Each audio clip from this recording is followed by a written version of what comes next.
Hola, continuamos con estas consideraciones personales sobre astrología. Hoy vamos con la gran cacería del elefante rosa, eh, parte 15, que sería ya la última. O sea, con esta parte 15 de la gran cacería, estamos terminando la gran cacería. La estoy llamando tres elefantes y ahorita voy a explicar por qué. Pero antes de entrar en materia, digamos unas mínimas anotaciones de por qué lo estoy dejando hasta acá.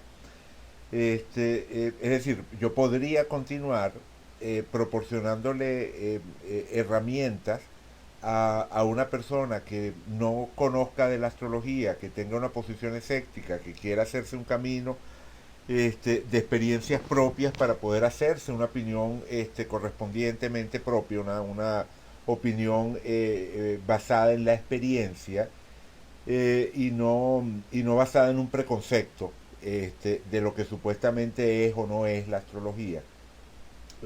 Pero em, hay dos cosas, ¿no? La primera es que creo que las que he dado hasta ahora son suficientes para que una persona que estuviese realizando ese recorrido pudiera decir, bueno, o sea, lo visto hasta ahora me confirma en lo que yo ya creía o lo visto hasta ahora me abre a la posibilidad de una visión más amplia de lo que sería el fenómeno astrológico, ese hecho fundamental de la relación astro-psique.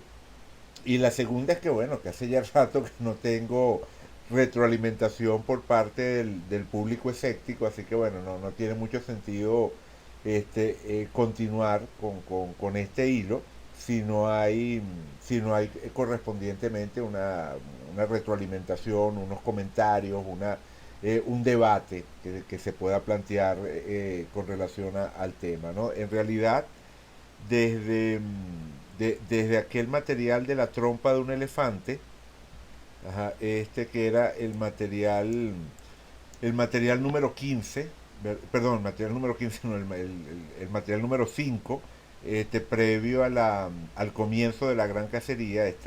Desde este material no tengo retroalimentación, incluso antes de comenzar.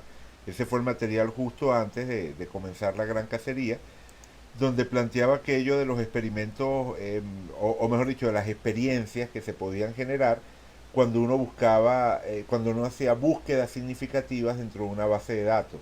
Y sobre ese tema regresé después en un par de ocasiones también durante la gran cacería.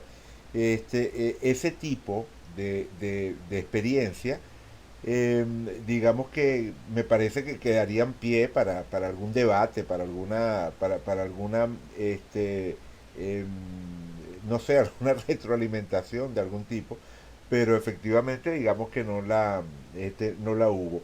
Y de resto, bueno, digamos, la mayor parte, o no la mayor parte, la totalidad de los comentarios que he recibido del resto de los materiales de la gran cacería han provenido más bien de personas que ya están dentro de lo que es ese universo de lo astrológico, es decir, que ya manejan esa visión del mundo que nos revela la astrología y con los cuales, bueno, digamos, puedo tener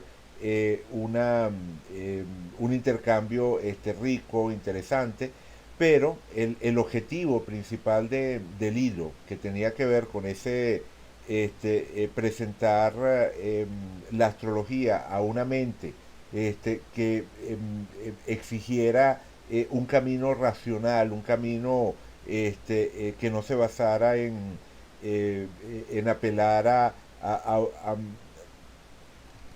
a saltos de fe, a figuras de autoridad, argumentos por la autoridad, es decir, un camino que se pudiese realizar con los propios pies. Claro, en ese punto, justo en el material anterior, yo establecí, de la misma manera que en el material anterior Rómulo, que bueno, que es mi escéptico de planta, ¿verdad?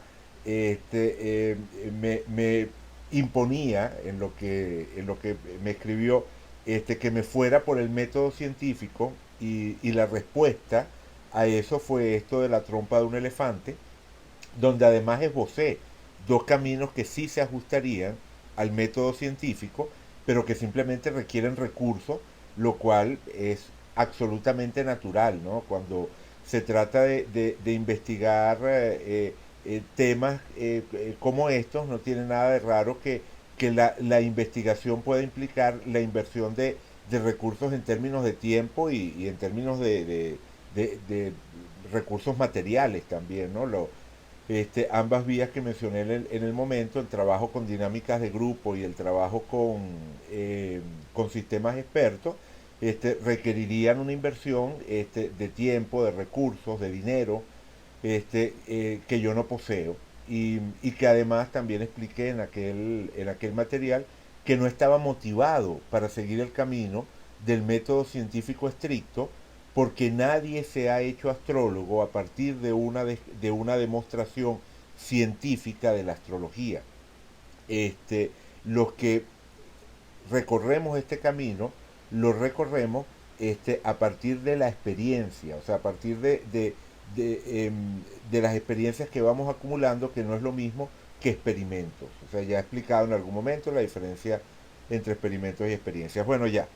Simplemente eso quería comentar antes de, digamos, antes de entrar propiamente en lo que sería este cierre de la gran cacería. Y ojo, es un cierre provisional, o sea, quiero pasar a otros temas. Como anuncié en el material anterior, me interesa abordar el tema del modelo hermenéutico como forma de entender la astrología. Digamos que hay dos formas, hay dos hermenéuticas posibles que conviven en el interior de la astrología y me interesa desarrollar ese tema. Igual que ese tema hay cualquier cantidad de temas. Me interesaría abordar el tema de la predicción astrológica, de cuáles son los límites y cuáles son los fundamentos y los alcances de la predicción astrológica.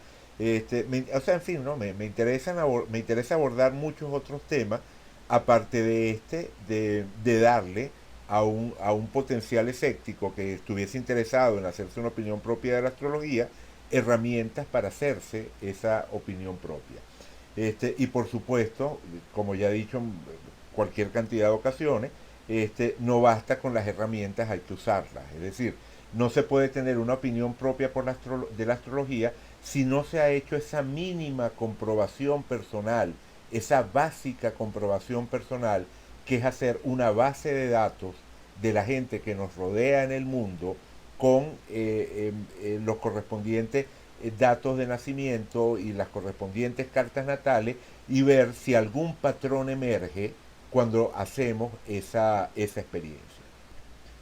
Y yo no tendría ningún problema en retomar la gran cacería, retomar esta gran cacería o un hilo similar, si en algún momento tengo esa retroalimentación y bueno, se reabre el diálogo por ese lado.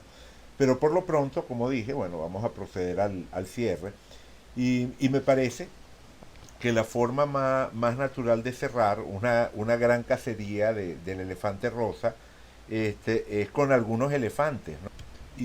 Y esa es un poco la idea de esta nueva serie de materiales que llamo correspondencias en la nota de las consideraciones. Añadiré los enlaces por lo menos a esas tres primeras entregas.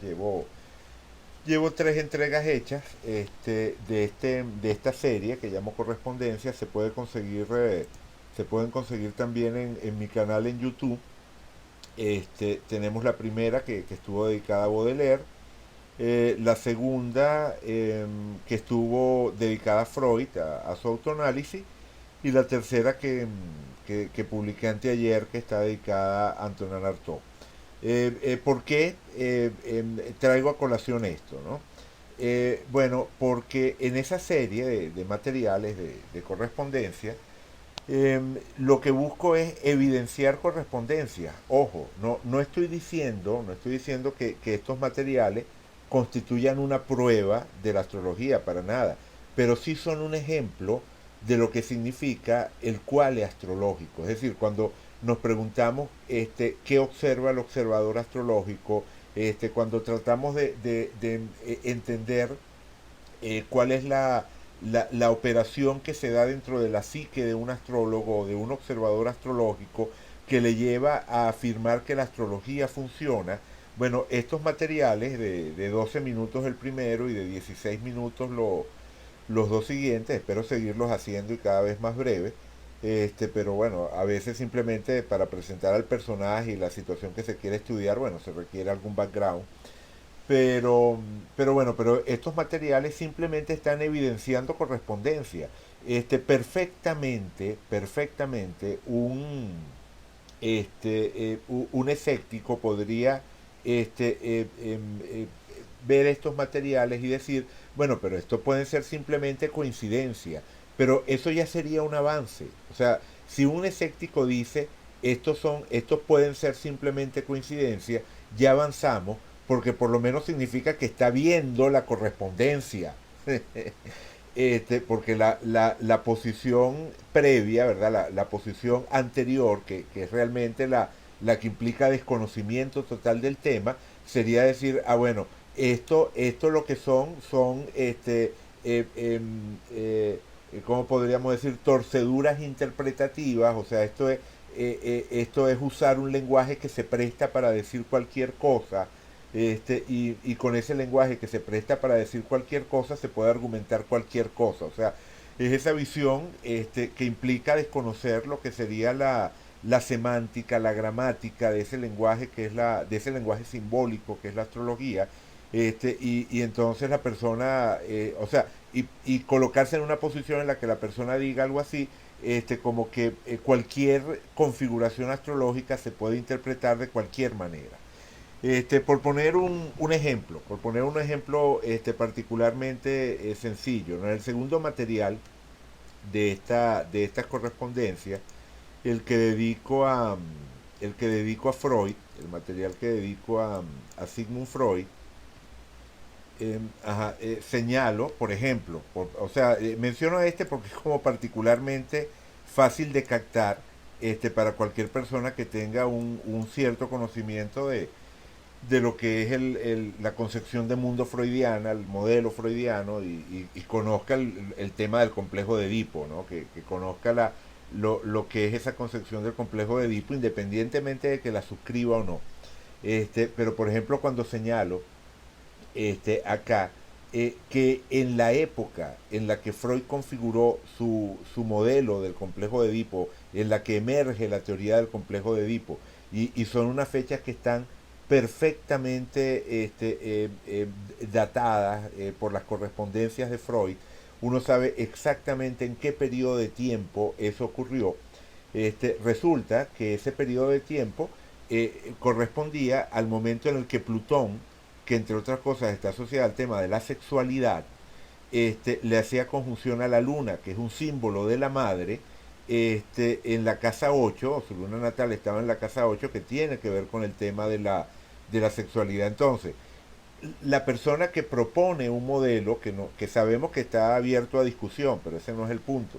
El punto es que Freud, en el momento en el que propone una interpretación de la psicodinámica humana, señalando como elemento universal de esa psicodinámica, que existe un deseo sexual por parte del niño hacia el progenitor del sexo opuesto, y que en particular él lo atestigua cuando emergen recuerdos de su infancia, en los que él se da cuenta de que deseaba sexualmente a la madre y tenía celos del padre.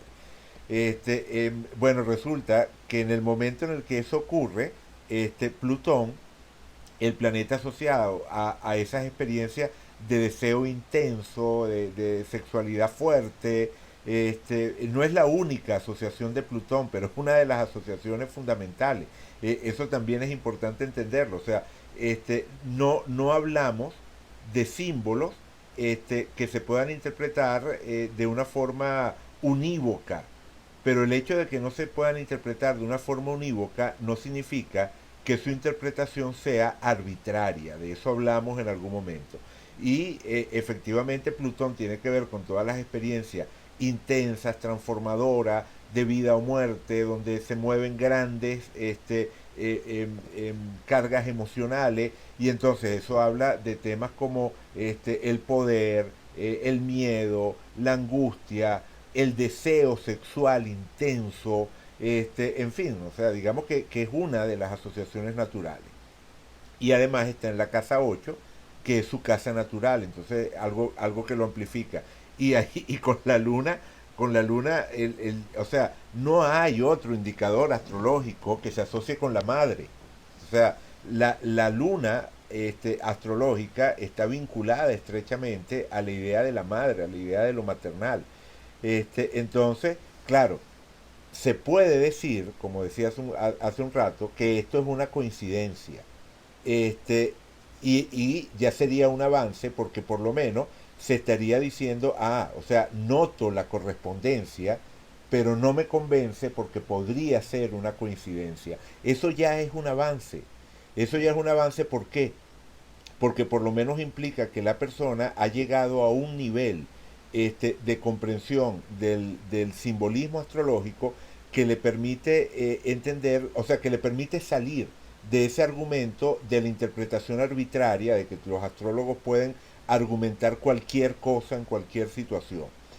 De allí en adelante, o sea, una vez que se es capaz de captar las correspondencias, y lo mismo ocurre con cada uno de los otros dos, o sea, con los tres materiales, ¿no? Esos tres materiales, y espero seguir continuando la serie en esos materiales, simplemente trato de desmenuzar, ¿verdad? Como poniendo las cosas de una manera muy básica, o sea, tratando de dar los elementos de la manera más clara posible, para que la persona que no tenga conocimientos de astrología o que tenga muy pocos conocimientos de astrología, pueda percibir el nivel de intensidad, la condición atronadora, podríamos decir, que caracteriza a esta correspondencia. Insisto, eso no significa que la persona vaya a dar el salto, a dar un salto de fe y a creer en la astrología, pero por lo menos le muestra un elefante. O sea, si vamos a cazar elefantes, bueno, por lo menos hay que tener una foto del elefante, ¿verdad? O sea, saber reconocer un elefante. Que cuando uno vea al elefante diga, ok, esto era lo que yo estaba buscando. Bueno, esos tres materiales, el de Baudelaire, el de Freud y el de Antonin Artaud, son tres elefantes que pueden ayudar a que una persona que quiera seguir por su cuenta esta gran cacería sepa qué es lo que está buscando. Y luego de allí lo que viene es tener las propias experiencias, ya sea con personajes históricos, ya sea con gente dentro del propio universo. Es decir, uno sabe qué es lo que está buscando. Es decir, qué se estaba moviendo en la carta de mi amigo al que le pasó X o Y cosa en tal momento, en ese momento en el que le pasó eso, qué sé yo, en el momento en el que tuvo una crisis, en el momento en el que estaba muy deprimido, en el momento en el que estaba muy irascible, o sea, qué se estaba moviendo en su carta en ese momento, o qué es lo que caracteriza a este amigo mío, que es muy introvertido, en comparación con este otro que es muy extrovertido. En fin, o sea, es empezar a realizar un camino propio, es empezar a acumular experiencias propias, y por supuesto, si al realizar ese camino uno no ve nada, dice, no, aquí yo no veo nada, aquí no hay ninguna correspondencia, entonces bueno, ok, o sea, digamos que me encantaría ver esos casos, me encantaría, digamos, comentar sobre esos casos, me encantaría ponerle la lupa a esos casos en los cuales no hay relación alguna, aunque sea simplemente como una forma de aprender, ¿no? Y como una forma también de enriquecer mi propia experiencia. Pero lo que ha sido también experiencia propia con respecto a este tipo de aproximación es que cuando se realizan con apertura, cuando se realizan de buena fe, la persona empieza a percibir estas correspondencias que tienen un nivel de complejidad, un nivel de sofisticación, un nivel de elaboración, que van mucho más allá de lo que uno podría entender como simples coincidencias, precisamente por el nivel de elaboración, el nivel de complejidad de la carga semántica que está involucrada, como en este caso, pues el tema del complejo de Edipo, y la vinculación de lo maternal y de la sexualidad en un contexto que ocurre una sola vez en la vida, si es que ocurre, ¿no? Porque sabemos que Plutón tarda más de 200 años en darle la vuelta al zodiaco. Este, y, y bueno, nada, o sea, digamos que o sea, una vez que uno percibe ese nivel de complejidad semántica, uno, bueno, digamos que tiene todo lo necesario para, como decía antes, seguir avanzando. Pongamos por caso esto, ¿no? Si yo veo un texto formado por palabras distribuidas al azar, yo podría esperarme que de vez en cuando surgiera entre esas palabras atribuidas al azar un conjunto de palabras que se encadenan con aparente sentido. Por supuesto que sería un fenómeno que ocurriría de forma rara, ¿verdad? Lo que caracteriza a un conjunto aleatorio de palabras es que tengan unas características aleatorias, ¿no? O sea, es decir, que no siempre un sustantivo, un adjetivo, un artículo, un verbo, se organicen para formar una oración. De vez en cuando puede ocurrir, pero digamos que sería raro. Si en un texto de ese estilo, si en un texto al azar, cada cierto tiempo yo me consigo no solamente una oración, sino párrafos enteros organizados, y eso es algo que ocurre de forma recurrente, me tengo que cuestionar el carácter azaroso de esas distribuciones de palabras. Pero solamente se da cuenta de esa falla en las leyes del azar, de esa falla en lo que serían las distribuciones estadísticas, un ser humano que sea capaz de leer y comprender y pase su vista por ese párrafo. Un análisis estadístico no nos podría, o sea, no podría determinar que tenemos un párrafo con sentido o no. O sea, no hay una forma de organizar un análisis estadístico que sea capaz de ver un determinado párrafo, un determinado conjunto de palabras y decir, este conjunto de palabras se organizan de forma significativa o no. O sea, claro, hay casos extremos. Si todas las palabras son la misma palabra, uno podría decir, bueno, probablemente esto no tiene sentido. Pero en condiciones normales, no es posible a través de un análisis estadístico decir, ok, esto es algo que tiene sentido o esto es algo que no tiene sentido. Quien puede determinar que tiene sentido o no tiene sentido es la persona que lee el texto. Bueno, de eso se trata, ¿no? Y de eso se trata. Estos son los elefantes. Pondré los enlaces en la nota de consideraciones, pondré los enlaces a esos tres materiales. Invito a ver esos tres materiales a quienes hayan seguido esta exposición de la gran cacería.